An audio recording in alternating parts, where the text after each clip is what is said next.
Mariée depuis l'âge de 16 ans, 20 ans de mariage, elle se fait tabasser chaque jour par son mari cadre dans une grande surface de la société. C'est l'histoire de toujours l'une de mes élèves.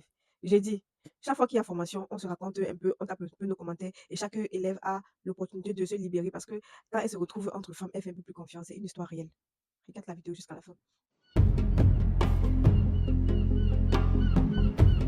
Coucou, moi c'est Miss Ferry. Je suis maquilleuse, coiffeuse et formatrice. Alors, c'est l'histoire de l'une de mes élèves. Je sais que je vais essayer de coder au maximum pour que le concerné ne puisse pas se reconnaître. Et vu que c'est quelqu'un qui a les longs bras, en tout cas, c'est réel. Alors, la dame vient en formation pour un module, je vais pas dire. À un moment, elle a vu que non, que j'étais un peu trop ouverte. On a commencé à causer, on tapait les commentaires du genre après l'heure des formations, genre quand on pratique, on tape les commentaires. Elle me dit que, mais madame, vous êtes gentille, hein, ou je suis d'abord partie me former là-bas. La femme là nous manquait le respect, elle nous parlait comme des enfants. J'ai dit, ma mère, la vie est tellement simple. Il faut prendre toi, l'autre comme toi, en même temps qu'il n'y a pas de manque de respect ni de mépris. Parce que des fois, certaines dames préfèrent prendre de la distance parce que dès qu'elle va donner la main, il y aura un mépris qui va s'installer. En plus, je suis sûre que tu es ma grande sœur, peu importe. Même si tu étais ma grande sœur ou bien ma petite sœur, nous sommes tous des êtres humains et la vie est tellement simple. C'est donc comme ça que elle a décidé de se lâcher. Elle me dit que madame, je sors d'un mariage où j'ai failli perdre ma vie plusieurs fois. J'ai été mariée à l'âge de 16 ans. Maintenant, la condition était que mon mari continue de me payer l'école, même si je suis chez lui. Il m'a payé l'école jusqu'à bac plus peut-être 2. On a eu beaucoup d'enfants. Mais mon mari n'a jamais voulu que je travaille. Chaque fois que je partais déposer les dossiers, il partait derrière pour dire qu'on ne me recrute pas. Un jour, donc, il y a eu un qui a eu le courage de m'appeler et me dit que comme tu vois là, ton mari est venu me donner l'argent pour qu'on ne te retienne pas ici. Une belle fille. J'ai dit belle, si vous voyez la fille là. Mais aujourd'hui, elle est l'ombre d'elle-même. Elle-même, j'ai comme l'impression qu'elle est, on appelle ça comment? Oh, c'est un nom là. Elle est traumatisée. Non.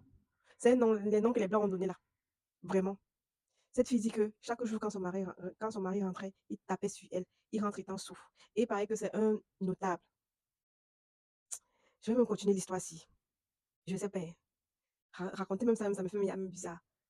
Au début, il a signé monogamie, mais vu les trucs de la tradition, il s'est retrouvé en train de signer, en train de prendre une deuxième femme sans lui tenir informé. Elle a seulement découvert. Elle a donc fait les problèmes. Le gars n'a pas supporté. Il a tapé sur elle. C'est donc comme ça qu'elle décide de fuir, rentrer chez eux. Le monsieur prend les enfants, il dit qu'il a l'argent, il a tout. Elle n'a pas encore divorcé, hein. Elle a fui le mariage.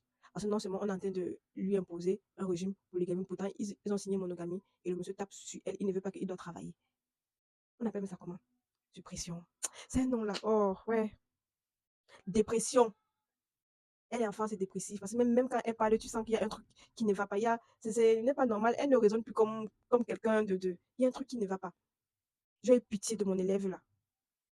Je ne vais pas trop entrer en détail, en profondeur, parce que vraiment, le monsieur peut se reconnaître ici. Et je n'ai pas cité de nom. Ça peut être n'importe qui. Mais des fois, quand vous prenez les enfants des gens, c'est quoi? Mariée depuis 16 ans. Elle n'a même pas eu le temps de profiter de sa vie. Elle a vécu dans le mariage. Aujourd'hui, elle a plus de 32 ans. Elle est l'ombre d'elle-même. Tu prends l'enfant de quelqu'un et elle dit que son mari est son grand frère au moins de 20 ans. Aujourd'hui, elle est en train de recommencer sa vie à 34 ans, avec 4 enfants. Elle n'a fait aucune formation, à part ses diplômes, elle n'a travaillé nulle part. C'est maintenant qu'elle est obligée de fuir le mariage pour pouvoir refaire sa vie. Et qu'elle n'est même pas encore divorcée. Et son mari dit qu'il ne va pas accorder le divorce. Ça même, ça me dépasse. Et dit ça, ce sont les histoires que j'écoute tous les jours, mes élèves. Bref, ne courez pas pour vous marier. Avant de vous marier, soyez d'abord au moins financièrement stable. Voilà, ça 16 ans, elle n'a même pas vécu sa vie.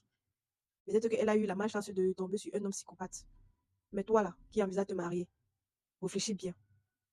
Réfléchis bien. Oh. En tout cas, je fais des formations en make-up, onglerie, manucure et pédicure. 1 mois, 2 mois. Il y a même les packages. Et lorsque tu prends à partir de 2 mois, montage et vidéo, c'est gratuit. On se dit à très bientôt pour une autre histoire. Bisous.